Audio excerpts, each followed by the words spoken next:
Thank you for being with us today for your daily 180 Bible study. Let me begin with a question today. What makes sin sin? By what standard do we measure right or wrong? How do we determine good or bad?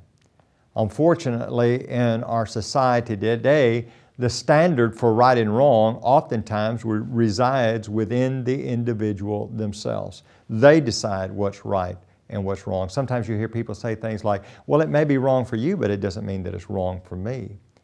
Well, the fact of the matter is there are moral absolutes, but where do they even come from?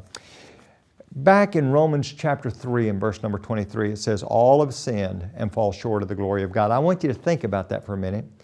Not just the fact that we all sin, but we all fall short of the glory of God. If this represents perfection, man is far short of the perfection of God. There may be some people out there that are really good, but none of us measure up to the perfection of God. Now, that's the reason why we need more than our own ability. As a matter of fact, I want you to turn your Bible, if you have your Bible, turn it over to Deuteronomy chapter 32.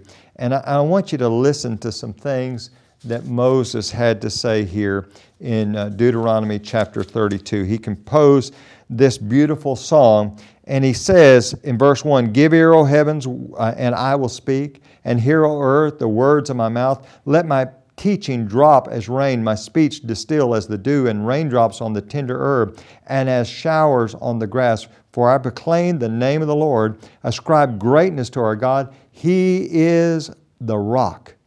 His work is perfect. For all His ways are justice, a God of truth and without injustice. Righteous and upright is He. Think about all those things. He's the rock. What does that mean? He doesn't change. He's solid. You can count on Him.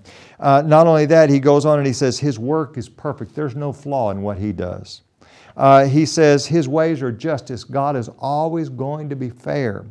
And then he goes on and says, righteous and upright is He. He's always going to do the right thing. He's always going to be fair.